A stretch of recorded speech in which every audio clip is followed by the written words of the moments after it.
نحمدہ و نصلی علی رسول الکریم۔ یاد رکھیں، ایمان اور اسلام محبت کے دعوے حضور انور صلی اللہ تعالی علیہ وسلم کی اتباع کے بغیر کچے اور ناقص ہیں۔ محمد کی غلامی دین حق کی شرط اول ہے، اگر ہو اس شرط میں خامی تو سب کچھ نامکمل ہے۔ سچے عاشق تو وہ تھے جنہوں نے گردنیں کٹوا کر اپنی سچی محبت کا ثبوت پیش کیا، اور ہمارے اندر بھی یہ جذبہ ہونا چاہیے کہ ضرورت پڑنے پر ہم بھی اسلام کی خاطر گردن کٹوانے کے لیے تیار رہیں۔ ہر چیز کی کوئی نہ کوئی علامت اور نشانی ہوتی ہے جس سے وہ پہچانی جاتی ہے۔ محبت نبی صلی اللہ تعالی علیہ وسلم کی بھی چند علامتیں ہیں جن سے پتہ چل جاتا ہے کہ فلاں محبت کا دعویٰ کرنے والے میں واقعی محبت ہے یا نہیں۔ محبت کی پہلی علامت یہ ہے کہ حضور اکرم صلی اللہ تعالی علیہ وسلم کی اتباع کی جائے، بلکہ خدا کی محبت کی علامت بھی یہ ہے کہ حضور اکرم صلی اللہ تعالی علیہ وسلم کی اتباع کی جائے۔ اللہ تعالیٰ جل شانہ فرماتے ہیں، اگر تم اللہ تعالیٰ جل شانہ سے محبت رکھتے ہو تو میری اتباع کرو تو اللہ تم سے محبت کرنے لگے گا۔ محبت کی دوسری علامت یہ ہے کہ آپ صلی اللہ تعالی علیہ وسلم کا کثرت سے ذکر کیا جائے، کیونکہ اصولی طور پر کہہ دیا گیا ہے، من احب شیئا اکثر ذکرہ، جو کسی کے ساتھ محبت رکھتا ہے اس کا ذکر کثرت سے کرتا ہے۔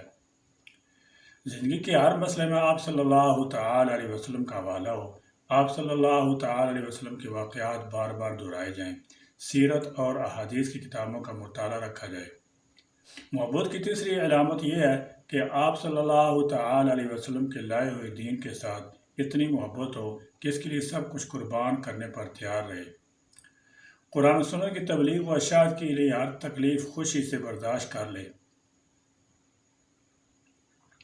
محبت کی چوتھی علامت یہ ہے کہ آپ صلی اللہ تعالی علیہ وسلم کی عظمت اور حرمت کا ہر حال میں احساس رہے۔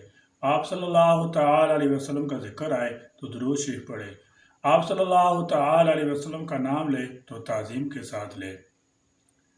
محبت کی پانچویں علامت یہ ہے کہ آپ صلی اللہ تعالی علیہ وسلم کی اور آپ صلی اللہ تعالی علیہ وسلم کی روضہ کی زیارت کا بے حد شوق ہو۔ ظاہر ہے کہ ایک محب کی سب سے بڑی آرزو یہی ہونی چاہیے کہ مجھے محبوب کا وصال اور ملاقات نصیب ہو۔ محبت کی چھٹی علامت یہ ہے کہ ہر اس چیز سے محبت ہو جس کا تعلق اور جس کی نسبت حضور اکرم صلی اللہ تعالی علیہ وسلم کی طرف ہو۔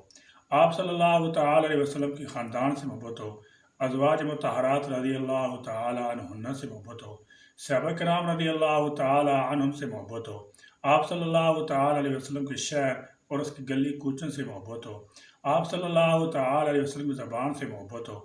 ایک حدیث میں آپ صلی اللہ علیہ وسلم نے ارشاد فرمایا کہ عرب سے تین وجوہ سے محبت رکھو، ایک تو اس لیے کہ میں عربی ہوں، دوسرے اس لیے کہ قرآن کی زبان عربی ہے، تیسرے اس لیے کہ جنت والوں کی زبان بھی عربی ہوگی۔ اور ایک دوسری حدیث میں آپ صلی اللہ تعالی علیہ وسلم نے فرمایا، جس نے اہل عرب کو دھوکہ دیا وہ میری شفاعت میں داخل نہیں ہوگا، اور اس کو میری محبت اور دوستی حاصل نہیں ہوگی۔ محبت کی ساتویں علامت یہ ہے کہ علماء، اولیاء، اتقیاء اور اصفیاء سے محبت ہو۔ آئیے ہم ایک لمحے کے لیے غور کریں کہ ہمارے اندر یہ علامت پائی جاتی ہیں، اگر نہیں پائی جاتی ہیں تو انہیں اپنے اندر پیدا کرنے کی کوشش کریں۔ اللہ تعالیٰ ہمیں عمل کرنے کی توفیق عطا فرمائے اور رسول اللہ صلی اللہ تعالی علیہ وسلم کی سچی محبت نصیب فرمائے۔ وما علینا الا البلاغ۔